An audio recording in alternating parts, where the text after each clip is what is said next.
Hello everyone, today in this video we will discuss chapter number 3, The Shepherd's Treasure for class 6 from the book A Pact with the Sun.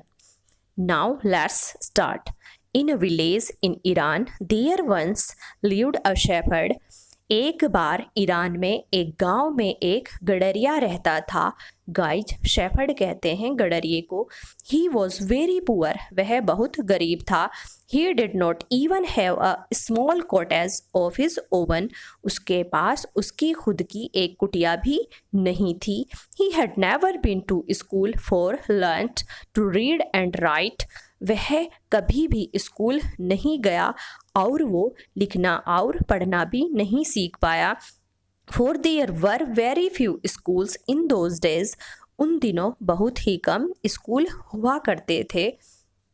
दो poor and uneducated, this shepherd was very wise, यद्यपि वह गरीब और अशिक्षित था लेकिन यह गडरिया फिर भी बहुत बुद्धिमान था.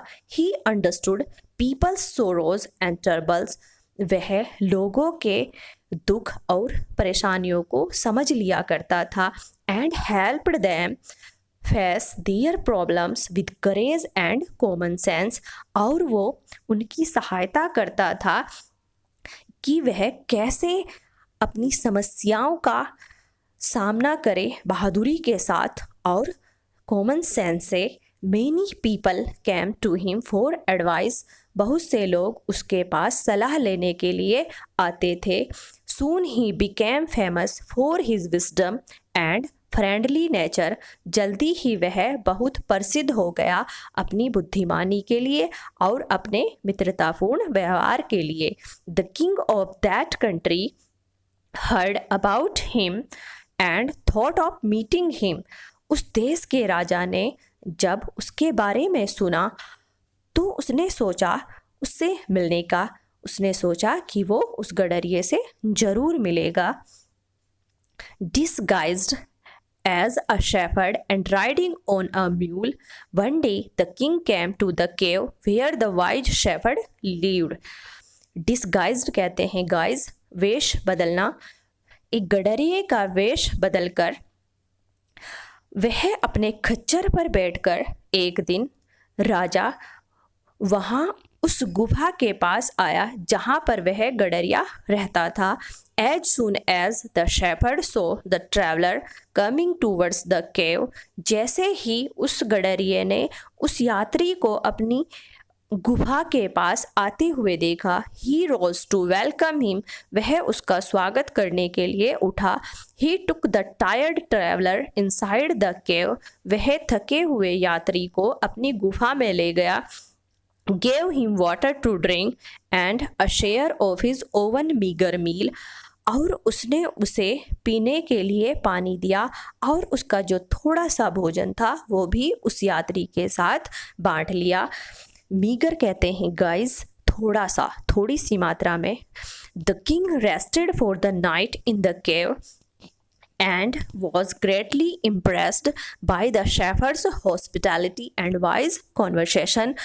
अब राजा ने उसकी गुफा में रात में आराम किया और वह उस गडरिये के अतिथि सत्कार से और उसके बुद्धिमानी वाली बातचीत से बहुत ज़्यादा प्रभावित हुआ.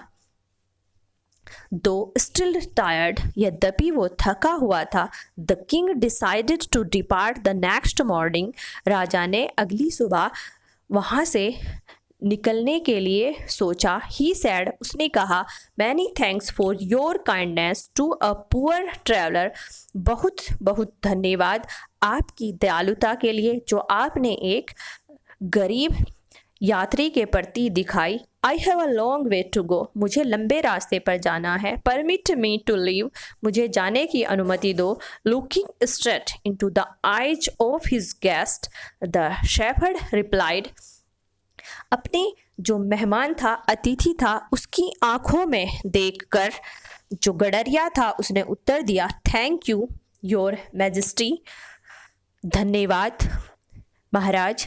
For paying me the compliment of a visit, कि आपने मुझे यह मौका दिया कि मैं आपका सत्कार कर सकूं। The king was astonished as well as pleased. राजा आश्चर्यचकित हो गया और बहुत खुश हुआ। He is indeed very wise. वह सच में बहुत बुद्धिमान है। इंडीड का मतलब है यहाँ पर सच में। ही थॉट टू हिमसेल्फ, उसने अपने आप में सोचा, I need people like him to work for me. मुझे उसी के जैसे आदमी की ज़रूरत है जो मेरे लिए काम करे। मतलब जैसा बुद्धिमान वो गडरिया है, ऐसे ही व्यक्ति की ज़रूरत है मुझे। And the king appointed this humble shepherd the governor of a small district. और राजा ने उस सीधे साधे गडरिये को एक छोटे से डिस्ट्रिक्ट का गवर्नर घोषित कर दिया, नियुक्त कर दिया। Although he rose to power and dignity, यद्यपि उसके पास अब ताकत थी और इज्जत भी थी, पोस्ट भी थी। The shepherd remained as humble as ever, लेकिन फिर भी वह गडरिया एक सादा ही जीवन जीता था हमेशा। People loved and honored him for his wisdom, sympathy and goodness. लोग उसका सम्मान करते थे, उससे प्यार करते थे उसकी बुद्धिमानी के लिए, उसके दयालुतापूर्ण व्यवहार के लिए और उसकी अच्छाई के लिए। He was kind and just to one and all. वह सबके प्रति दयालु और अच्छा था। His fame as a fair and wise governor soon spread throughout the country. उसकी प्रसिद्धि, उसकी बुद्धिमानी और उसकी अच्छाई के बारे में पूरे देश में फैल गई। Now the governors of other provinces grew terribly jealous of him and began to talk to the king against him. अब जो दूसरे राज्य के प्रोविंसेस कहते हैं गाइज, जो राज्य थे, जो दूसरे देशों के यहाँ पर प्रोविंसेस यूज हुआ है, दूसरे राज्य अदर स्टेट के जो गवर्नर थे वो जलने लगे थे अब उस गडरिये से, और उन्होंने उसके खिलाफ बातें करना शुरू कर दी राजा से। दे सेड, उन्होंने कहा, ही इज़ वेरी डिसऑनेस्ट, वह बहुत बेईमान है। And keeps for himself part of the money that he collects as tax from the people. वह जो टैक्स इकट्ठा करता है लोगों से, उससे कुछ पैसा अपने पास छिपा कर रख लेता है। Why did he always carry with him the aided an iron chest. उन्होंने कहा कि वह अपने साथ हमेशा एक लोहे का बक्सा क्यों रखता है। आयरन चेस्ट का मतलब है यहाँ पर लोहे का कोई संदूक, जिसको यहाँ पर यूज हुआ है। Perhaps he carried in it the treasure that he had secretly collected, कि शायद वो उसी में, ट्रेजर कहते हैं खजाने को, कि वो जो खजाना वो छिपा लेता है उसी में इकट्ठा करके रख लेता है। After all they said mockingly, उन्होंने उसका मजाक बनाया। He was an ordinary shepherd, वह एक साधारण सा गडरिया है। And could behave no better, और उसका जो व्यवहार है वो भी अच्छा नहीं है। At first the king did not pay attention to these reports, पहले तो राजा ने उनकी रिपोर्ट पर ध्यान नहीं दिया।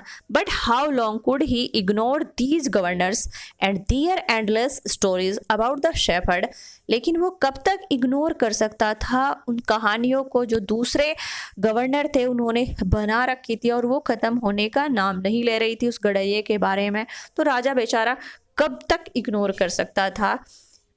देखिए, कभी जैसे क्या होता है कि हम अगर किसी के खिलाफ किसी इंसान के दिमाग में कुछ बात भरते रहें तो एक ना एक दिन उसका दिमाग भी काम करना बंद कर देता है। भले ही उसको पता है कि वो अच्छा है, वो गलत नहीं कर सकता, लेकिन उसके भी दिमाग में बैठ जाता है। तो इसीलिए राजा भी कब तक इग्नोर कर सकता था। वन थिंग वॉज सर्टेन, एक बात तो खैर है कि द किंग डिस्कवर्ड, जो राजा भी जानना चाहता था, कि the new governor did carry N iron chest with him all the time, कि नया जो गवर्नर है वो अपने साथ हमेशा आयरन चेस्ट, लोहे का बॉक्स क्यों रखता है। सो वन डे, इसलिए एक दिन, the new governor was summon to the palace, नए गवर्नर को राजा का जो महल था उसमें बुलाने के लिए बुलावा भेजा गया। He came riding on his camel, वो अपने ऊंट पर आया। And to every one's delight the famous iron chest was there fastened securely behind him on the camel's back. अब सब देख रहे थे बड़ी उत्सुकता के साथ कि अब भी उसको बहुत ही अच्छे से उसने अपने जो ऊंट था उस पर बांध रखा था उस आयरन चेस्ट को। Now the king was angry, अब राजा नाराज था। ही थंडर, वह गरजा, चिल्लाया, why do you always carry that iron chest with you, तुम अपने साथ हमेशा ये आयरन चेस्ट क्यों रखते हो? वॉट डज इट कंटेन, क्या भरा हुआ है इसमें? द गवर्नर स्माइल्ड, गवर्नर मुस्कुराया। He asked his servant to bring in the chest, उसने अपने नौकर से उस बॉक्स को, उस डब्बे को, उस संदूक को लाने के लिए कहा। How eagerly the people standing around waited for the shepherd to be found out. अब वहाँ पर जो भी लोग खड़े हुए थे वो सब बड़ी बेसब्री से इंतज़ार कर रहे थे कि उस बॉक्स से बाहर क्या निकलेगा। But how great was their astonishment and even of the king himself when the chest was opened। अब उनकी उत्सुकता बढ़ रही थी बहुत ज़्यादा जब राजा ने कहा कि इस चेस्ट को खोलो। नो गोल्ड और सिल्वर और jewels but an old blanket was all that came out. ना सोना, ना चांदी और ना ही कोई जेवरात उससे बाहर आए, बल्कि जो उससे बाहर आया वो एक क्या था, एक पुराना सा कंबल था। होल्डिंग इट अप प्राउडली, उसको बड़े घमंड से ऊपर उठाते हुए। द शेफर्ड सेड, गडरिये ने कहा, this my dear master is my only treasure, मेरे प्रिय मालिक यह मेरा इकलौता खजाना है। I always carry it with me, मैं हमेशा उसे अपने साथ रखता हूँ। But why do you carry such an ordinary blanket with you, लेकिन तुम क्यों रखते हो इस साधारण से कंबल को अपने साथ? Surely you are the governor of a district, अरे तुम सच में एक डिस्ट्रिक्ट के गवर्नर हो। द किंग आस्क्ड, राजा ने पूछा। To which the shepherd replied with quiet dignity, अब उस गडरिये ने बड़े इज्जत से, बड़े सम्मान से उत्तर दिया, this blanket is my oldest friend, यह कंबल मेरा पुराना दोस्त है। It will still protect me, यह तब भी मेरी सहायता करेगा, मेरे साथ रहेगा। इफ़ एट एनी टाइम, यदि किसी भी समय, your majesty should wish to take away my new cloaks, मतलब अगर कोई भी मेरा जो नया पद है जो मुझे मिला हुआ है आज, अगर वो किसी भी समय चला जाता है तो यह तब भी मेरा नया लबादा होगा। कोलाक, यहाँ पे जो क्लॉक है, क्लॉक कहते हैं भाई गाइस, जो है लबादे को लबादा होता है पर्दा, तो यह तब भी मेरा पर्दा होगा। How pleased the king was, राजा बहुत ज़्यादा खुश हुआ। And how embarrassed the jealous governors became to hear the wise man's reply, लेकिन जो जितने भी वहाँ पर चलने वाले गवर्नर थे दूसरे, वो सब बहुत ज़्यादा शर्मिंदा हो गए उसका उत्तर सुनकर। Now they knew that the shepherd was Indeed the humblest and the wisest man in the land, अब वो भी जान गए थे कि वो गडरिया जो है धरती पर बहुत ही ज़्यादा बुद्धिमान और सादा इंसान है। The king made him the governor of a much bigger district that very day, अब राजा ने उसे उसी दिन से एक बड़े डिस्ट्रिक्ट का गवर्नर बना दिया। कहाँ वो एक छोटे डिस्ट्रिक्ट का गवर्नर था, लेकिन अब वो एक बड़े डिस्ट्रिक्ट का गवर्नर बन गया। तो गाइज, इस चैप्टर में यही बताया गया है कि जो जलने वाले लोग होते हैं वो हमेशा जो है पीछे ही रह जाते हैं, और जो अपनी मेहनत से और ईमानदारी से काम करता है वो हमेशा और आगे निकल जाता है। दूसरी बात, इस चैप्टर के अंदर जो बताई गई है वो यही बताई गई है कि आपको कितना भी ऊंचा पद मिल जाए, आप कितने भी सफल हो जाए, आपको हमेशा अच्छे ही काम करने चाहिए और सादगी ही आपके अंदर रहनी चाहिए। जैसे जैसे अगर आपके अंदर अहंकार आ जाता है, घमंड आ जाता है, तो हम सभी चीज़ें खो देते हैं। आई होप आपको ये चैप्टर अच्छे से समझ आ गया होगा। Thank you so much. Thank you.